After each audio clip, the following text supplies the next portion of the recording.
Because it's famous in America, we can let you know what we do. Yo, I'm a breakdancer, so you know what it is. But a real breakdancer is a B-boy or a B-girl. Why? B for breaks. We dance to Kool Herc's breaks. If you see a B-boy dancing to the radio, run. B-boys don't dance to pop music. Let's start that right there. The reason Kool Herc exists is because pop music, mainstream, it would have nothing to do with us. Nothing. So Kool Herc started doing his own thing. I'm going to play James Brown, keep dropping the needle, make that break, keep going, and this is how we're going to do it. Now, when Kool Herc came out with this technique of playing the breaks of records, plus he was a graffiti writer, plus he was a b-boy, plus he had the first MC in hip-hop's history, a guy named Copeland, plus the first female MC, Pebbly Pooh, plus the father of graffiti, the father of bubble letter graffiti writing. Oh, no, it's not here. I don't have it here. It's close to this. It's close to that. But it's not bubble letters. No, it's fine. It's fine. You can leave it because I think everybody can see it. It's not bubble letters, but phase two, the father of bubble letter graffiti and who really popularized graffiti on the side of trains in New York, phase two, used to do Kool Herc's flyers. This is why we call him the father of hip-hop, period. He's the first graffiti writer, b-boy, DJ, MC. Him, right here. His name is Kool DJ Herc. Kool Herc. If you ever see him, pull money out your pocket and give it to him. For real, he's real serious. Anyway, from Kool Herc. Now keep in mind, let's go back. We're talking about hip-hop. Not rap. This is the story of hip-hop. Kool DJ Herc starts the whole thing off, 1973. By the way, his sister really started by asking him to DJ for her. I'll get back to the feminine part of hip-hop in a minute. Women started hip-hop. Started it. This guy's sister, his older sister, is the one that supports him to this day. Her name is Cindy. These two started holding huge parties outside. Well, they weren't called parties, they were called jams. And they used to be in parks, outside the park, any public park, it was the jam. Now, we used to go to the jams, b-boys, waiting for the breaks of Kool Herc. Graffiti writers coming with their black book to show other graffiti writers their piece. DJs coming to listen to Kool Herc to see what's going on, and MCs also there. This was original hip-hop. Original. What happened? 1973 was also the heroin era. Bigger even than heroin is today. In the 70s, it was out of control.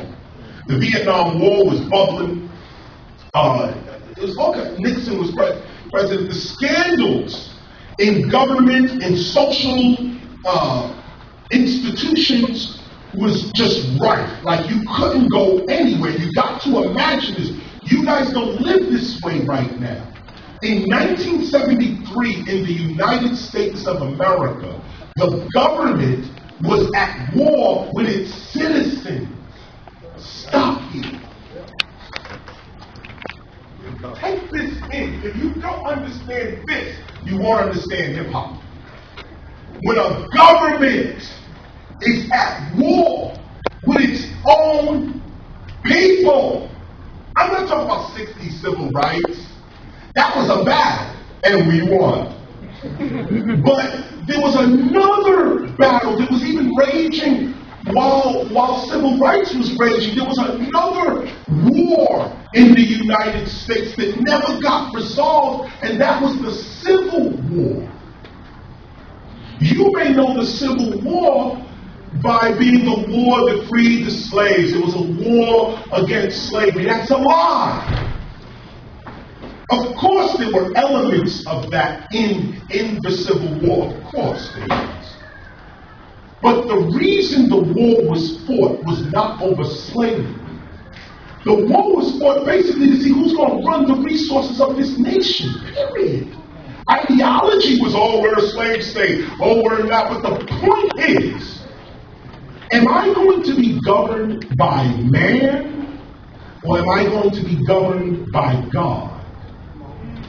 This is the fundamental framework for why any group comes together. In 1973, the government was killing our people. Blacks, whites, Latinos, Asians, everybody was feeling the gun. Matter of fact, just to dwell on Asians for a minute, do some history, Asian American history, both Japanese and Chinese history. The way the American government was approaching Asians during the 1950s, 60s, and 70s, we don't even have an A&E special on that. You can turn on the TV every day and say, oh, black people under oppression. No. Asians. These were the real oppressed group in the 60s, 70s, and 80s and didn't really say anything about it. They just kept their work going. But in the hood where we was, we respected Asians to the highest degree. Why? Because number one, for us in the hood, our hero was a guy named Bruce Lee. This is hip hop. Before the music, before anything. Bruce Lee. This guy made hip hop. Him. We watched everything Bruce Lee did. Everything. We dressed like him. We talked like him. We beat each other up. We did everything. After you saw a Bruce Lee movie, you was outside your man. You like fighting your friends. I'm giving you what created hip hop.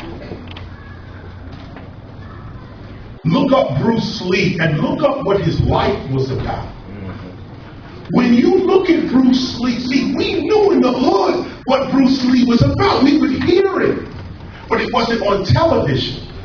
It wasn't on radio. We knew that Enter the Dragon, if you can get this movie, 1973, Enter the Dragon, one of the greatest martial arts movies ever made. This guy, he did this movie in China. That movie was raw. And when it came to America, they cut out the first part. There was this whole first scene about Bruce Lee leaving the Shaolin Temple. And when he's leaving the Shaolin Temple, imagine, this is Bruce Lee with the Shaolin Temple. They don't even show you that with Bruce Lee anymore. It's just him fighting. But this dude was deep. His philosophy was so deep that we hip-hop took it on. He had a black dude with him named Jim Kelly. Woo! These were the heroes of our time. These were strong people. You look at any Bruce Lee movies, he's beating the cops down. One of the first, imagine Asian dude in America, his whole society's getting oppressed. He the one Asian who's beating the cops down in his movie. Everybody loved Bruce Lee. Why do I bring Bruce Lee up? Because you think hip-hop is black male. It's not. Rap music is dominated by black men. Hip-hop is not. Hip-hop doesn't even know what race is. Hip-hop doesn't know what class is.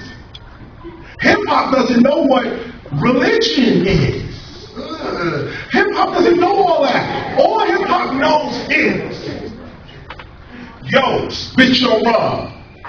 Put on white. Yo, spit your rum. Put on